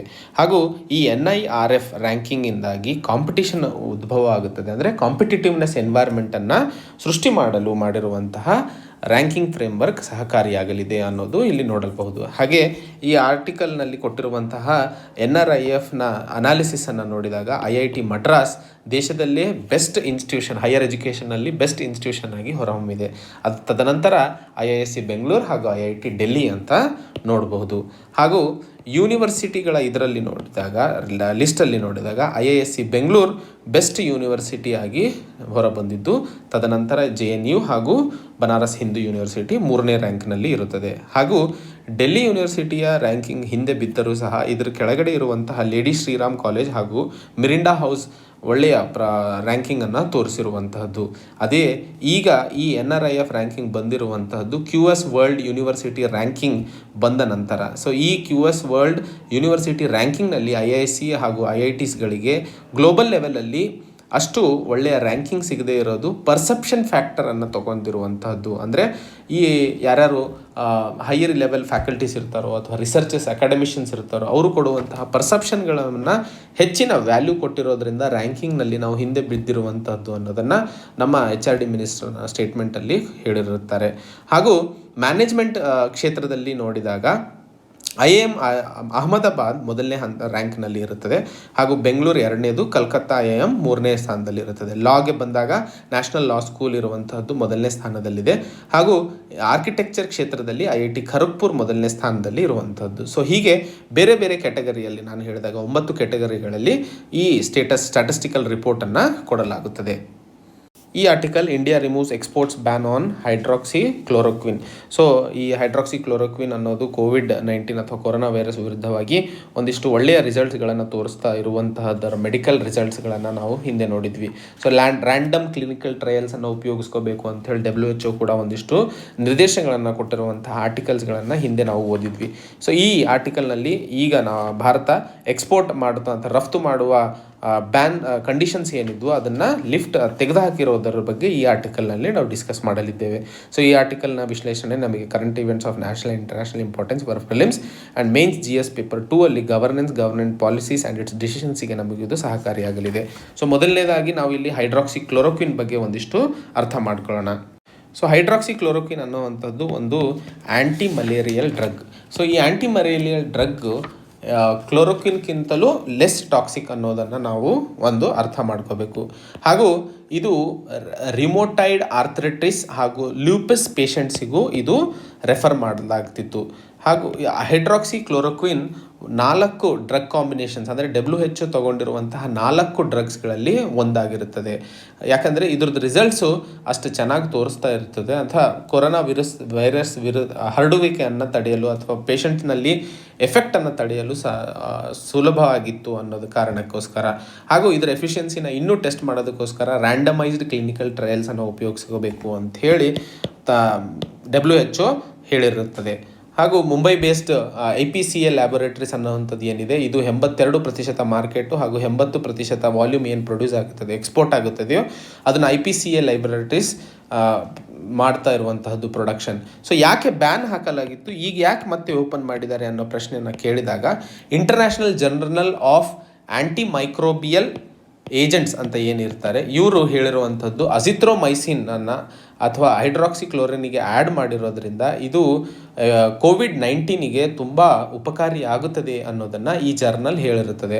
ಆದರೆ ಹಾಗೂ ಅದರ ಜೊತೆಯಲ್ಲಿ US ಸಹ ಹೈಡ್ರಾಕ್ಸಿಕ್ಲೋರೋಕ್ವಿನ್ ತುಂಬ ಎಫೆಕ್ಟಿವ್ ಡ್ರಗ್ ಅಂತ ಹೇಳಿ ಕೋವಿಡ್ ವಿರುದ್ಧ ತಮ್ಮ ಪ್ರೆಸ್ ಸ್ಟೇಟ್ಮೆಂಟಲ್ಲಿ ಹೇಳಿರುತ್ತದೆ. ಇದರಿಂದಾಗಿ ಪ್ರಪಂಚದಲ್ಲೇ ಎಲ್ಲಿ ಈ ಹೈಡ್ರಾಕ್ಸಿಕ್ಲೋರೋಕ್ವಿನ್ನ ಡಿಮಾಂಡ್ ಹೆಚ್ಚಾಗಿಬಿಟ್ಟು ಇಂಡಿಯನ್ ಕಂಪನೀಸ್ ಜಾಸ್ತಿ ಎಕ್ಸ್ಪೋರ್ಟ್ ಮಾಡಿಬಿಟ್ಟು ಭಾರತದಲ್ಲೇ ಇದರದ ಡಿಮಾಂಡಿಗೆ ಅಥವಾ ಇರುವಂತಹ ಡಿಮಾಂಡನ್ನು ಪೂರೈಸಲು ಸಾಧ್ಯವಾಗೋದಿಲ್ಲ ಅನ್ನೋ ಒಂದು ಕಾರಣಕ್ಕೆ ಬ್ಯಾನನ್ನು ಹಾಕಲಾಗಿತ್ತು. ಸೊ ಲೋಕಲ್ ಡಿಮಾಂಡ್ ಫಸ್ಟ್ ಆಗಬೇಕು ಅಂತ. ಆದರೆ US ಪ್ರೆಸಿಡೆಂಟು ಸಹ ಭಾರತದ ಮೇಲೆ ಒತ್ತಡವನ್ನು ಬೀರಿದ್ರು. ಈ ಥರ ಬ್ಯಾನನ್ನು ನೀವು ಮಾಡೋದ್ರಿಂದ ಭಾರತಕ್ಕೆ ತುಂಬ ನಷ್ಟವಾಗಲಿದೆ ಅಥವಾ ನಾವು ಬೇರೆ ರೀತಿಯಲ್ಲಿ ಪ್ರೆಷರ್ಸ್ನ ತೊಗೋತೀವಿ ಅಂಥೇಳಿ. ಆದರೆ ಭಾರತ ಅದನ್ನು ಗುಡ್ ವಿಲ್ ಮೆಷರ್ ಆಗಿ ತೊಗೊಂಡು ಭಾರತ USಗೆ ಎಷ್ಟೋ ಒಂದಿಷ್ಟು ಲಿಮಿಟೇಷನ್ಸ್ಗಳನ್ನು ಕೊಟ್ಟುಬಿಟ್ಟು ಎಕ್ಸ್ಪೋರ್ಟನ್ನು ಮಾಡಿದ್ದನ್ನು ನಾವು ಈ ಹಳೆ ಅಥವಾ ಈ ಹಿಂದಿನ ಸಮಯದಲ್ಲಿ ನಾವು ನೋಡಿದ್ದೀವಿ. ಅದೇ ರೀತಿಯಲ್ಲಿ ನಾವಿಲ್ಲಿ ಇದರ ಜೊತೆಯಲ್ಲಿ ಭಾರತ ತಮ್ಮ ಹತ್ತಿರದ ದೇಶಗಳಿಗೆ ಅಥವಾ ನೇಬರ್ಹುಡ್ ಕಂಟ್ರೀಸ್ ಅಂತ ಏನು ಕರಿತೀವಿ ಅವರಿಗೂ ಸಹ ಎಕ್ಸ್ಪೋರ್ಟ್ ಮಾಡಿರುವುದನ್ನು ನಾವು ನೋಡಿದ್ದೀವಿ. ಸೊ ಭಾರತ ಸುಮಾರು US, Canada, UK, Mauritius, Bolivia, UAE, south Africa, Sri Lanka, Uzbekistan, Algeria, Russia, Philippines so ಈ ಥರ ಹಲವಾರು ದೇಶಗಳಿಗೆ ಹೈಡ್ರಾಕ್ಸಿಕ್ಲೋರೋಕ್ವಿನನ್ನು ಎಕ್ಸ್ಪೋರ್ಟ್ ಮಾಡಿರುವಂಥದ್ದನ್ನು ನಾವು ನೋಡಿದ್ದೀವಿ. ಅದೇ ರೀತಿಯಲ್ಲಿ ಇಲ್ಲಿ ಇನ್ನೊಂದು ಕ್ಷೇತ್ರದಲ್ಲಿ ಯಾವ ರೀತಿಯಾಗಿ ಹೈಡ್ರಾಕ್ಸಿಕ್ಲೋರೋಕ್ವಿನ್ ಆ್ಯಂಟಿ ಮಲೇರಿಯಲ್ ಡ್ರಗ್ ಆಗಿ ಕೆಲಸ ಮಾಡುತ್ತದೆ ಅಂತ ನೋಡಿದಾಗ ಈ ಮಲೇರಿಯಲ್ ಪ್ಯಾರಾಸೈಟ್ ಸೊ ಮಲೇರಿಯಾ ಆಗುವಂತಹದ್ದು ಡಿಸೀಸು ಪ್ಯಾರಾಸೈಟಿಂದಾಗಿ. ಸೊ ಈ ಮಲೇರಿಯಲ್ ಪ್ಯಾರಾಸೈಟ್ ಏನಿದೆ ಇದು RBC ಒಳಗಡೆ ಎಂಟ್ರಿ ಆಗುತ್ತದೆ. ಸೊ ಈ RBC ಒಳಗೆ ಎಂಟ್ರಿ ಆಗಿಬಿಟ್ಟು ಅದನ್ನು RBC ಆ್ಯಕ್ಚುಲಿ ಫೈಟ್ ಮಾಡುವಂಥ ಅಂದರೆ ರೆಡ್ ಬ್ಲಡ್ ಸೆಲ್ಸನ್ನು ಎಂಪವರ್ ಮಾಡೋದ್ರಿಂದಾಗಿ ಮನುಷ್ಯ ತನ್ನ ಇಮ್ಯುನಿಟಿನ ಕಳ್ಕೊಳ್ಳೋದ್ರಿಂದಾಗಿ ಮಲೇರಿಯಾ ಆಗೋದನ್ನ ಚಾನ್ಸಸನ್ನು ನಾವು ನೋಡ್ತಾ ಇದ್ವಿ. ಸೊ ಈ ಹೈಡ್ರಾಕ್ಸಿ ಕೆಮಿಕಲ್ ಏನಿದೆ ಇದು ಹೋಗಿಬಿಟ್ಟು ಆ ಪ್ಯಾರಾಸೈಟಿಗೆ ಪೆನಿಟ್ರೇಟ್ ಆಗದೇ ಇರೋ ಹಾಗೆ RBCಗೆ ತಡೀತದೆ. ಅದರಿಂದಾಗಿ ಮಲೇರಿಯಾ ಆಗೋದನ್ನು ತಡೆಯಲು ಸಾಧ್ಯವಾಗುತ್ತದೆ ಅನ್ನೋದನ್ನು, ಹಾಗೆ ಹೈಡ್ರಾಕ್ಸಿಕ್ಲೋರೋಕ್ವಿನ್ ಆ ರೀತಿಯಲ್ಲಿ ವರ್ಕ್ ಮಾಡ್ತಾ ಇರುವಂತಹ ಪ್ರೋಸೆಸ್ ಅದು. ಹಾಗಾದರೆ WHO ಯಾಕೆ ಹೈಡ್ರಾಕ್ಸಿಕ್ಲೋರೋಕ್ವಿನ್ ಯೂಸ್ ಮಾಡಬಾರ್ದು ಅಂತ ಹೇಳಿತ್ತು ಅಂತಂದಾಗ, ಲ್ಯಾನ್ಸಿಟ್ ಅನ್ನೋ ಒಂದು ಮೆಡಿಕಲ್ ಜರ್ನಲ್ ಏನಿತ್ತು ಅದು ಈ ಆ್ಯಂಟಿ ಮಲೇರಿಯಲ್ ಡ್ರಗ್ಗಿಂದಾಗಿ ಒಂದಿಷ್ಟು ಸೈಡ್ ಎಫೆಕ್ಟ್ಸ್ ಇದೆ, ಹಾರ್ಟ್ ಅರಿಥ್ಮಿಯಾ ಆಗುವಂಥ ಸಾಧ್ಯತೆಗಳಿವೆ, ಅದರಿಂದಾಗಿ ಕಾರ್ಡಿಯಾಕ್ ಅರೆಸ್ಟ್ ಆಗುವ ಸಾಧ್ಯತೆಗಳಿವೆ ಅನ್ನೋದನ್ನು ತಮ್ಮ ಜರ್ನಲ್ನಲ್ಲಿ ಅಥವಾ ರಿಪೋರ್ಟ್ನಲ್ಲಿ ಹೇಳಿತ್ತು. ಅದರಿಂದಾಗಿ WHO ಹೈಡ್ರಾಕ್ಸಿಕ್ಲೋರೋಕ್ವಿನ್ ಅನ್ನು ಉಪಯೋಗಿಸೋದನ್ನು ನಿಲ್ಲಿಸಿತ್ತು. ಸೊ ಈ ಎಲ್ಲ ಡೈಮೆನ್ಷನ್ಸ್ಗಳಲ್ಲಿ ನಾವು ನೋಡಿದಾಗ ಈಗ ಸದ್ಯದ ಮಟ್ಟದಲ್ಲಿ ಭಾರತ ಹೈಡ್ರಾಕ್ಸಿಕ್ಲೋರೋಕ್ವಿನ್ ಎಕ್ಸ್ಪೋರ್ಟ್ಸ್ ಬ್ಯಾನನ್ನು ತೆಗೆದುಹಾಕಿರುವಂಥದ್ದು ಒಂದು ಒಳ್ಳೆಯ ಸುದ್ದಿ. ಅದರ ಜೊತೆಯಲ್ಲಿ ಎಕ್ಸ್ಪೋರ್ಟ್ ಓರಿಯೆಂಟೆಡ್ ಅಥವಾ SEZ ಅಥವಾ ಎಕ್ಸ್ಪೋರ್ಟ್ ಓರಿಯೆಂಟೆಡ್ ಯೂನಿಟ್ಸ್ ಯಾವ ಇರೋದಿಲ್ವೋ ಅಲ್ಲಿ ಅಟ್ಲೀಸ್ಟ್ 20% ಡೊಮೆಸ್ಟಿಕ್ ಮಾರ್ಕೆಟಿಗೆ ಸಪ್ಲೈ ಮಾಡಲೇಬೇಕು ಅನ್ನೋ ಒಂದು ಕಂಡೀಷನ್ಸನ್ನು ಇಟ್ಟು ಎಕ್ಸ್ಪೋರ್ಟ್ ಮೇಲೆ ಇರುವಂತಹ ನಿಬಂಧನೆಗಳನ್ನು ತೆಗೆದುಹಾಕಲಾಗಿದೆ. ಹಾಗೂ ಇಲ್ಲಿ ಅರ್ಥ ಮಾಡ್ಕೋಬೇಕಾಗಿರೋದು, ಭಾರತ ಸರಿಸುಮಾರು 50 ಮಿಲಿಯನ್ ಟ್ಯಾಬ್ಲೆಟ್ಸ್ಗಳನ್ನು US ಸರಬರಾಜು ಮಾಡಲಾಗಿತ್ತು ರಿಸ್ಟ್ರಿಕ್ಷನ್ ಇದ್ದ ಸಮಯದಲ್ಲಿ ಅನ್ನೋದು ಈ ಆರ್ಟಿಕಲ್ನಲ್ಲಿ ಡೇಟಾ ಕೊಡಲಾಗಿದೆ. ಸೊ ಇಲ್ಲಿ ಅರ್ಥ ಮಾಡ್ಕೋಬೇಕಾಗಿರುವಂತಹದ್ದು ಒಂದು ಮುಖ್ಯವಾದ ಪಾಯಿಂಟ್ ಏನಂತಂದರೆ, ಭಾರತ ಹೈಡ್ರಾಕ್ಸಿಕ್ಲೋರೋಕ್ವಿನ್ ಎಕ್ಸ್ಪೋರ್ಟ್ಗಳ ಮೇಲೆ ನಿಬಂಧನೆಗಳನ್ನು ತೆಗೆದಿದ್ದರೂ ಸಹ ಆ ಒಂದು ಮಾತನ್ನು ಅರ್ಥ ಮಾಡ್ಕೋಬೇಕಾಗಿರುವಂಥದ್ದು ಅಥವಾ ಒಂದು ಮಾತನ್ನು ಕಂಡೀಷನ್ ಇಟ್ಕೋಬೇಕಾಗಿರುವಂತಹದ್ದು, ಈಗ ಸದ್ಯಕ್ಕೆ ಹರಡ್ತಾ ಇರುವಂತಹ COVID-19 ಕೇಸಸ್ಗಳಿಗೆ ಡೊಮೆಸ್ಟಿಕ್ ಮೆಡಿಕಲ್ ಸಿಸ್ಟಮ್ನ ಸ್ಟೆಬಿಲೈಸ್ಡ್ ಇಟ್ಕೊಂಡು ಡೊಮೆಸ್ಟಿಕ್ ನೀಡ್ಸ್ಗಳನ್ನು ಸ್ಯಾಟಿಸ್ಫೈ ಮಾಡಬೇಕಾದಂತಹ ಜವಾಬ್ದಾರಿ ಭಾರತ ಸರ್ಕಾರದ ಮೇಲೆ ಇರುವುದರಿಂದ ಆ ಕಂಡೀಷನ್ಸನ್ನು ಇಟ್ಕೊಂಡು ಆಮೇಲೆ ಎಕ್ಸ್ಪೋರ್ಟ್ಸಿಗೆ ಒಂದಿಷ್ಟು ಅವಕಾಶ ಮಾಡಿಕೊಡಬೇಕು ಅನ್ನೋದು ಈ ಆರ್ಟಿಕಲಿನ ಎಸೆನ್ಸ್ ಆಗಿರುತ್ತದೆ. ಈ ಆರ್ಟಿಕಲ್ನಲ್ಲಿ ಲಯನ್ ಸೆನ್ಸಸ್ಸಿನ ಬಗ್ಗೆ ನಾವು ಇಲ್ಲಿ ಮಾತಾಡಲಿದ್ದೇವೆ. ಸೊ ಈಗ ಅಷ್ಟೇ ಮಾಡಿರುವಂತಹ ಲಯನ್ ಸೆನ್ಸಸ್ಸಿನ ರಿಪೋರ್ಟ್ ಬಂದ ಮೇಲೆ ನರೇಂದ್ರ ಮೋದಿ ಅವರು ಸಹ ಟ್ವಿಟರಿನಲ್ಲಿ ಲಯನ್ ಸೆನ್ಸಸ್ಸಿನಲ್ಲಿ ಸುಮಾರು 29% ಹೆಚ್ಚಳವನ್ನು ಕಂಡಿರುವುದು ಒಂದು ಪ್ರೌಡ್ ಫೀಲಿಂಗ್ ಅನ್ನೋದನ್ನು ಅವರು ತೋರಿಸ್ಕೊಂಡಿರುವಂತಹ ಸನ್ನಿವೇಶದಲ್ಲಿ ಈ ಆರ್ಟಿಕಲ್ನ ನಾವು ಡಿಸ್ಕಸ್ ಮಾಡಲಿದ್ದೇವೆ. ಈ ಆರ್ಟಿಕಲ್ ನಮಗೆ general issues on environmental ecology, biodiversity and climate change that do not require subject specialisation ಅನ್ನುವಂಥ ಟಾಪಿಕ್ ಪ್ರಿಲಿಮ್ಸಿಗೆ ನಮಗೆ ಸಹಾಯಕಾರಿಯಾಗಲಿದೆ. ಹಾಗೂ ಮೇನ್ಸ್ ಕ್ಷೇತ್ರಕ್ಕೆ ಬಂದಾಗ GS paper 3 conservation, environmental pollution and degradation, environmental impact ಅಸೆಸ್ಮೆಂಟಿಗೆ ನಮಗೆ ಸಹಕಾರಿಯಾಗಲಿದೆ. ಸೊ ಇಲ್ಲಿ ನಾವು ಅರ್ಥ ಮಾಡ್ಕೋಬೇಕಾಗಿರುವಂಥದ್ದು, ಗುಜರಾತ್ ಗವರ್ಮೆಂಟ್ ಕೊಟ್ಟಿರುವಂತಹ ಲಯನ್ ಸೆನ್ಸಸ್ಸಿನ ರಿಪೋರ್ಟು ಮೇಲೆ ಒಂದಿಷ್ಟು ಟೀಕೆಗಳು ಮಾಡಿರುವಂಥದ್ದು. ಆ ಟೀಕೆಗಳಿಗೆ ಮುನ್ನ ನಾವು ಒಂದಿಷ್ಟು ಏಷಿಯಾಂಟಿಕ್ ಲಯನ್ನಿನ ಬಗ್ಗೆ ಅರ್ಥ ಮಾಡ್ಕೊಳ್ಳೋಣ. ಏನಿದು ಏಷಿಯಾಂಟಿಕ್ ಲಯನ್ ಅಂತಂತಂದರೆ, ಈಗ ಸದ್ಯಕ್ಕೆ ಇದು ಗಿರ್ ರೇಂಜ್ ಇರುವಂತಹದ್ದು ಗುಜರಾತ್ ಇದಕ್ಕೆ ಸೀಮಿತ ಆಗಿರುವಂತಹ ಈ ಲಯನ್ ಡಿಸೆಂಡೆಂಟ್ ಅಂತ ನೋಡಿದಾಗ ನಾರ್ತ್ ಆಫ್ರಿಕಾಯಿಂದ ಇದಕ್ಕೆ ಇದ್ರ ಪೂರ್ವಜರ ಕಾಲ ಅಂತ ಹೇಳ್ಬೋದು, ಡಿಸೆಂಡೆಂಟ್ ಅಂತ ಹೇಳ್ಬೋದು. ಸೊ ಕೆಲವೊಂದು ಸ್ಟಡೀಸ್ಗಳು ಹೇಳ್ತವೆ ಏನು ಅಂತಂದರೆ, ಇವು ಟರ್ಕಿ, ಸೌದಿ ಅರೇಬಿಯಾ, ಪರ್ಷಿಯಾ ಅಲ್ಲಿಂದಾಗಿ ಇಂಡಿಯಾಗೆ ಮೈಗ್ರೇಟ್ ಆಗಿರುವಂತಹದ್ದು. ಸೊ ಅದಕ್ಕೋಸ್ಕರ ಇದನ್ನು ಪರ್ಷಿಯನ್ ಲಯನ್ ಅಂತಲೂ ಕರಿಬೇಕು ಅಂತ ಹೇಳ್ತೀವಿ. ಹಾಗೆ ಭಾರತದಲ್ಲಿ ಸಿಗುವಂತಹ 5 ಪ್ಯಾಂಥರಿನ್ ಕ್ಯಾಟ್ಸ್ಗಳಲ್ಲಿ ಏಷಿಯಾಂಟಿಕ್ ಲಯನ್ ಒಂದಾಗಿರುತ್ತದೆ. Bengal tiger, clouded leopard, snow leopard and Indian leopard. So lion is one of 5 pantherine cats. So 5 ಏನು ಪ್ಯಾಂಥರಿನ್ ಕ್ಯಾಟ್ಸ್ ಇದ್ದಾವೆ ಅದರಲ್ಲಿ ಒಂದಾಗಿರುವಂಥದ್ದು ಏಷಿಯನ್ ಲಯನ್. ಬೇರೆ 4 ಅಂತಂದರೆ Bengal tiger, clouded leopard, snow leopard and Indian leopard. IUCN status ನೋಡಿದಾಗ ಈ ಏಷಿಯಾಂಟಿಕ್ lion ಇಂದು endangered ಆಗಿರುತ್ತದೆ. ಇದು ನಮಗೆ ಪ್ರಿಲಿಮ್ಸ್ ಪಾಯಿಂಟ್ ಆಫ್ ವ್ಯೂಗೆ ತುಂಬ ಸಹಕಾರಿಯಾಗಲಿರೋದು.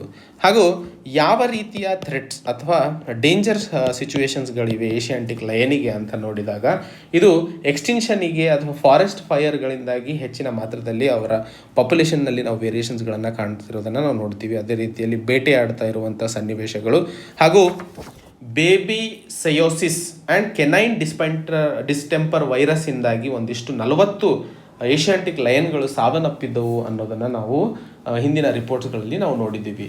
ಹಾಗೂ ಟ್ರ್ಯಾಪ್ಡ್ ಇನ್ ನೆಟ್ಸ್, ಜಾಲಿಯಲ್ಲಿ ಸಿಕ್ಕಾಕೊಂಡಿರುವುದು, ಹಾಗೆ ಬೇರೆ ಆ್ಯನಿಮಲ್ಸಿಂದಾಗಿ ಅಥವಾ ಅಗ್ರಿಕಲ್ಚರ್ ವೆಲ್ಸ್ ಅಂತ ಬಾವಿಗಳಲ್ಲಿ ಬಿದ್ದು ಸತ್ತಿರುವ ಸನ್ನಿವೇಶಗಳನ್ನು ನಾವು ಹೆಚ್ಚಿಗೆ ನೋಡಿದ್ದೀವಿ. ಸೊ ಈ ರೀತಿಯ ಒಂದಿಷ್ಟು ಚಟುವಟಿಕೆಗಳು ಅಥವಾ ಮ್ಯಾನ್ ಮೇಡ್ ಹಾಗೂ ನ್ಯಾಚುರಲ್ ಆ್ಯಕ್ಟಿವಿಟೀಸಿಂದಾಗಿ ಏಷ್ಯಂಟ್ ಲಯನ್ಗಳು ಸಾವನ್ನಪ್ಪುತ್ತಿರುವ ಒಂದಿಷ್ಟು ಕಾರಣಗಳನ್ನು ನಾವು ಹಿಂದೆ ನೋಡಿದ್ದೀವಿ. ಸೊ ಈ ಲಯನ್ ಕನ್ಸರ್ವೇಷನ್ಗೆ ಇರುವಂತಹ ಸೈಟ್ಸ್ ಯಾವ್ಯಾವು ಭಾರತದಲ್ಲಿ ಅಂತ ನೋಡಿದಾಗ, ಒಂದು ಗಿರ್ ನಮಗೆ ಗೊತ್ತಾದ ಹಾಗೆ ಗುಜರಾತಲ್ಲಿ, ಹಾಗೂ ಇನ್ನೊಂದಿಷ್ಟು ಸೈಟ್ಸ್ಗಳನ್ನು ಗುಜರಾತಿನ ಜೊತೆಯಲ್ಲಿ ಮಧ್ಯಪ್ರದೇಶ್, ರಾಜಸ್ಥಾನ್ ಆ್ಯಂಡ್ ಛತ್ತೀಸ್ಗಢದಲ್ಲೂ ಸಹ ಒಂದಿಷ್ಟು ಸೈಟ್ಸ್ಗಳನ್ನು ಅಥವಾ ಇವರ ಸಂರಕ್ಷಣೆಗೆ ಬೇಕಾದಂತಹ ಎನ್ವೈರ್ಮೆಂಟನ್ನು ಸೃಷ್ಟಿ ಮಾಡುವ ಅವಶ್ಯಕತೆ ಇದೆ ಅನ್ನೋದನ್ನಗೋಸ್ಕರ ಪ್ರಪೋಸ್ ಮಾಡಲಾಗಿದೆ ಅನ್ನೋದು ಅರ್ಥ ಮಾಡ್ಕೊಳ್ಬೇಕಾಗಿದೆ. ಹಾಗಾದರೆ ಇನ್ನೊಂದು, ಈ ಆರ್ಟಿಕಲಲ್ಲಿ ನಾವು ಮೊನ್ನೆ ಮಾಡಿದಂತಹ ಸರ್ವೆ ಬಗ್ಗೆ ಓದ್ತಾ ಇದ್ದೀವಿ, ಸೆನ್ಸಸ್ ಸರ್ವೆ. ಹಾಗಾದರೆ ಇದರಲ್ಲಿ ಒಂದು ಮೆಥಡ್ ಇದೆ, ಡೈರೆಕ್ಟ್ ಬೀಟ್ ವೆರಿಫಿಕೇಷನ್ ಅಂತ. ಅಂದರೆ ಬೀಟ್ ಮಾಡ್ಕೊತ ಅಥವಾ ಬೀಟಿಗೆ ಹೋಗ್ತೀವಿ ಅಂತ ಹೇಳ್ತೀವಲ್ಲ, ಬೀಟಿಗೆ ಹೋದಾಗ ಡೈರೆಕ್ಟಾಗಿ ಸಿಂಹಗಳನ್ನು ನೋಡಿ ಸರ್ವೆ ಮಾಡುತ್ತಾ ಇರುವಂಥದ್ದು. ಇದಕ್ಕೆ ಎಲ್ಲಿ ಏಷ್ಯಾಂಟಿಕ್ ಲಯನ್ಗಳು ವಾಸವಾಗಿದ್ದಾವೋ ಅದರ ಸುತ್ತ ಇರುವಂತಹ ವಾಟರ್ ಬಾಡೀಸ್ಗಳ ಸುತ್ತದಲ್ಲಿ ಟೆಂಟ್ ಹಾಕೊಂಡು ಕಾಯ್ತಾ ಕೂತ್ಕೊಳ್ಳೋದು. ಸೊ ಸುಮಾರು 24 ಗಂಟೆಗೆ ಅಟ್ಲೀಸ್ಟ್ ಒಂದ್ಸರಿ ಆದರೂ ಬಂದು ಸಿಂಹಗಳು ನೀರು ಕುಡಿತವೆ. ಸೊ ಆ ಸಮಯದಲ್ಲಿ ಅವರ ಕೌಂಟನ್ನು ತಗೊಳ್ಳುವ ಒಂದಿಷ್ಟು ಕಾರ್ಯಾಚರಣೆಗೆ ನಾವು ಡೈರೆಕ್ಟ್ ಬೀಟ್ ವೆರಿಫಿಕೇಷನ್ ಅಂತ ಕರಿತೀವಿ. ಅದೇ ರೀತಿಯಲ್ಲಿ ನಾವು ಒಂದಿಷ್ಟು ರೋಗಗಳಿಂದಾಗಿ ಸಿಂಹಗಳು ಸಾಯ್ತಾ ಇರೋದನ್ನು ನಾವು ನೋಡಿದ್ವಿ, ಕೆನೈನ್ ಡಿಸ್ಟೆಂಪರ್ ವೈರಸ್ ಹಾಗೂ ಇನ್ನೊಂದು ಬೇಬಿ ಸಿಯೋಸಿಸ್. ಸೊ ಇದ್ರ ಬಗ್ಗೆ ನೀವು ಹೆಚ್ಚಿನ ಮಾತ್ರದಲ್ಲಿ ಅರ್ಥ ಮಾಡಿಕೊಳ್ಳುವ ಅವಶ್ಯಕತೆ ಇದೆ ಅಂತ ಹೇಳಲಾಗುತ್ತಿದೆ. ಅದರ ಜೊತೆಯಲ್ಲಿ ಈಗ ಆಗಿರುವಂತಹ ಸರ್ವೆನಲ್ಲಿ ಒಂದಿಷ್ಟು ಟೀಕೆಗಳು ಅಂತಂದಿದ್ದಲ್ಲಿ, ಅಂದರೆ ಯಾವ ರೀತಿಯ ಮೆಥಡಾಲಜಿನ ಈ ಸರ್ವೆಗೆ ಉಪಯೋಗಿಸಲಾಗಿದೆ ಆ್ಯಂಡ್ ಯಾವ ಕಾರಣಗಳಿಂದಾಗಿ 29% ಬೆಳವಣಿಗೆನ ಕಾಣ್ತಾ ಇದ್ದೀವಿ ಅನ್ನೋದರ ಬಗ್ಗೆ ಒಂದಿಷ್ಟು ಟೀಕೆಗಳನ್ನು ನಾವು ನೋಡಲಿದ್ದೇವೆ. ಹಾಗೂ ಕೆನೈನ್ ಡಿಸ್ಟೆಂಪರ್ ವೈರಸ್ಸಿಂದಾಗಿ ಸುಮಾರು 36 ಸಿಂಹಗಳು ಗಿರ್ ಸ್ಯಾಂಕ್ಚುರಿಯಲ್ಲಿ ಸತ್ತಿರೋದಂತ ನಾವು ನೋಡ್ತಿದ್ದೀವಿ. ಸೊ ಇವುಗಳನ್ನು ಈ ಸರ್ವೆಗೆ ಆ್ಯಡ್ ಮಾಡಲಾಗಿದೆಯಾ ಅಥವಾ ಆಗಿಲ್ಲವಾ ಅನ್ನೋದು ಒಂದು ಕೂಡ ಟೀಕೆಯಾಗಿದೆ. ಆದರೆ ಸರ್ಕಾರ ಇದಕ್ಕೆ ಕಾರಣ ಅಥವಾ ಆನ್ಸರನ್ನು ಕೊಟ್ಟಿದೆ, ಇದನ್ನು ಆ್ಯಡ್ ಮಾಡಲಾಗಿಲ್ಲ ಅನ್ನೋದನ್ನು. ಸೊ ಇಲ್ಲಿ ಒಟ್ಟಾರೆ ಈ ಆರ್ಟಿಕಲ್ನಲ್ಲಿ ನಾವು ಅರ್ಥ ಮಾಡ್ಕೋಬೇಕಾಗಿರುವಂಥದ್ದು, ಹೊಸ ಮೆಥಡ್ಸ್ಗಳನ್ನು ಲಯನ್ ಪಾಪ್ಯುಲೇಷನಿಗೆ ಕ್ಯಾಲ್ಕುಲೇಟ್ ಮಾಡ್ಕೊಳ್ಳೋದ್ರಿಂದಾಗಿ ಒಂದಿಷ್ಟು ಇಂಪರ್ಫೆಕ್ಟ್ ನಂಬರ್ಸ್ಗಳನ್ನು ನಾವು ಕೊಡ್ತಾ ಇದ್ದೀವಿ ರೀಸೆಂಟ್ ಸೆನ್ಸಸ್ನಲ್ಲಿ. ಇದಕ್ಕೋಸ್ಕರ ಕಾರಣಗಳು ಏನು ಅಂತಂದರೆ, ನಾವು ಇನ್ನೂ ಟ್ರೆಡಿಷ್ನಲ್ ಮೆಥಡ್ ಆಫ್ ಕೌಂಟಿಂಗ್ ಅಥವಾ ಸರ್ವೆ ಮಾಡ್ತಾ ಇರೋದೇ ಕಾರಣಗಳು ಅನ್ನೋದನ್ನು ಹೇಳಲಾಗುತ್ತಿದೆ. ಸೊ ಲಯನ್ ಸೆನ್ಸಸ್ಸಿಗೆ ಹೊಸ ಒಂದು technologically improvised and efficiently effectively number ಕ್ಯಾಲ್ಕುಲೇಷನಿಗೆ ಸಹಕಾರಿಯಾಗುವಂತಹ ಒಂದು ಸರ್ವೆಯನ್ನು ಡಿವೈಸ್ ಮಾಡುವ ಅವಶ್ಯಕತೆ ಇದೆ ಅನ್ನೋದು ಈ ಆರ್ಟಿಕಲ್ನಲ್ಲಿ ನಾವು ಅರ್ಥ ಮಾಡ್ಕೋಬೇಕಾಗಿರುವಂಥದ್ದು. ಇಂದಿನ ಕೊನೆಯ article, Trump targets Indian criminal court with sanctions over Afghanistan war crimes ಅನ್ನುವಂತಹ ಆರ್ಟಿಕಲ್. ಸೊ ಈ ಆರ್ಟಿಕಲ್ನನ್ನು ನಾವು ವಿಶ್ಲೇಷಣೆ ನೋಡಿದಾಗ, ನಮಗೆ ಪ್ರಿಲಿಮ್ಸ್ ಪಾಯಿಂಟ್ ಆಫ್ ವ್ಯೂ ನೋಡಿದಾಗ current events of national and international ಇಂಪಾರ್ಟೆನ್ಸಿಗೆ ಇದು ಸಹಕಾರಿಯಾಗಲಿದೆ. ಅದೇ ರೀತಿಯಲ್ಲಿ ಮೇನ್ಸಿಗೆ GS ಪೇಪರ್ 2 ಇಂಟರ್ನ್ಯಾಷನಲ್ ರಿಲೇಷನ್ಸಲ್ಲಿ ನಮಗೆ ಇದು ಉಪಕಾರಿಯಾಗುತ್ತದೆ. ಸೊ ಇಲ್ಲಿ ನಾವು ಮೊದಲನೇ ಆರ್ಟಿಕಲ್ಗಿನ ಮುಂಚೆ ಅರ್ಥ ಮಾಡ್ಕೋಬೇಕಾಗಿರುವಂಥದ್ದು, ಇಂಟರ್ನ್ಯಾಷನಲ್ ಕ್ರಿಮಿನಲ್ ಕೋರ್ಟ್ ಅಂದರೇನು. ಇದು ಪ್ರಪಂಚದ ಮೊದಲನೇ ಪರ್ಮನೆಂಟ್ ಇಂಟರ್ನ್ಯಾಷನಲ್ ಕೋರ್ಟ್ ಆಗಿರುವಂತಹದ್ದು. ಹಾಗೂ ಇದು ರೋಮ್ ಸ್ಟ್ಯಾಟ್ಯೂಟ್ ಅಂತ ಏನು ಕರಿತೀವಿ, ಅಂದರೆ ಎಲ್ಲದಕ್ಕೂ ಒಂದು ಸಂವಿಧಾನ ಅಂತ ಯಾವ ರೀತಿಯಲ್ಲಿ ಇರುತ್ತೋ, ಸೊ ಇದಕ್ಕೆ ಗವರ್ನಿಂಗ್ ಕೌನ್ಸಿಲ್ ಅಥವಾ ಗವರ್ನಿಂಗ್ ಟ್ರೀಟಿ ಅಂತಂದರೆ ರೋಮ್ ಸ್ಟ್ಯಾಟ್ಯೂಟ್ ಅಂತ ಕರಿತೀವಿ. ಸೊ ಭಾರತ ಈ ರೋಮ್ ಸ್ಟ್ಯಾಟ್ಯೂಟ್ ಅಲ್ಲಿ ಇರೋದಿಲ್ಲ, US ಚೈನಾ ಸಹ ಇರೋದಿಲ್ಲ. So India is not a member of Rome statute. ಅದರ ಜೊತೆಯಲ್ಲಿ US ಹಾಗೂ ಚೈನಾ ಸಹ ಇದರ ಮೆಂಬರ್ ಆಗಿರೋದಿಲ್ಲ. ಸೊ ಇದು ಇನ್ವೆಸ್ಟಿಗೇಷನ್ ಹಾಗೂ ಇಂಡಿವಿಜುವಲ್ಸ್ನ ಚಾರ್ಜ್ ಮಾಡಿಬಿಟ್ಟು ಅವ್ರು ಮಾಡಿರುವಂತಹ ಕ್ರೈಮ್ಗಳನ್ನು ಇಂಟರ್ನ್ಯಾಷನಲ್ ಕಮ್ಯುನಿಟಿಯಲ್ಲಿ, ಜೀನೋಸೈಡ್ ಆಗಿರ್ಬೋದು, ವಾರ್ ಕ್ರೈಮ್ಸ್ ಆಗಿರ್ಬೋದು, ಹಾಗೂ ಮಾನವೀಯತೆ ವಿರುದ್ಧ ಮಾಡಿರುವಂಥ ಕ್ರೈಮ್ಸ್ ಆಗಿರ್ಬೋದು, ಕ್ರೈಮ್ಸ್ ಆಫ್ ಅಗ್ರೆಷನ್.